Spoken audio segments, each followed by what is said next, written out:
There is good news for the Giants in the NFC East this year because talking to scouts around the league, it seems like people are very encouraged about what they've done with their team, from the young talent they've assembled. The recent draft class got good marks, and even in free agency, a lot of people think that they added some very good players to some key spots, which should make them an improved team.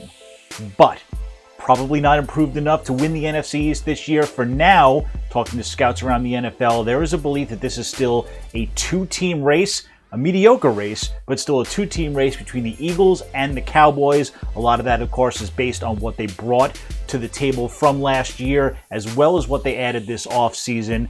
Neither team made any splashy moves, but scouts do seem to like what the Cowboys did, particularly, obviously, hiring Mike McCarthy to now be the coach of what had been a very disappointing and underachieving team last year.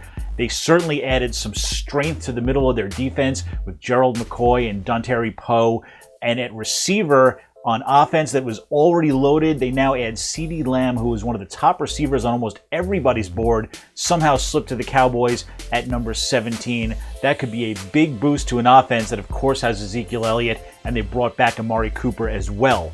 As for the Eagles, they are probably just a notch behind, still one of the best coached teams in the NFL, and they certainly helped their secondary by trading for Darius Slay, but there was a lot of surprise around the league that they weren't more active in trying to boost their receiving core and give Carson Wentz another weapon. They got Jalen Reagor in the draft, but really didn't move for anybody in free agency. They traded for Marquise Goodwin, no run at Amari Cooper, no run even at Robbie Anderson, and they surprised a lot of people by not taking another receiver in the second round, instead going with quarterback Jalen Hurts. So maybe if they had added a couple of more weapons, they could have been the favorites in the division. Instead, they have to settle for being part of what should be an interesting two-team race, with the Giants most likely still at least one notch behind.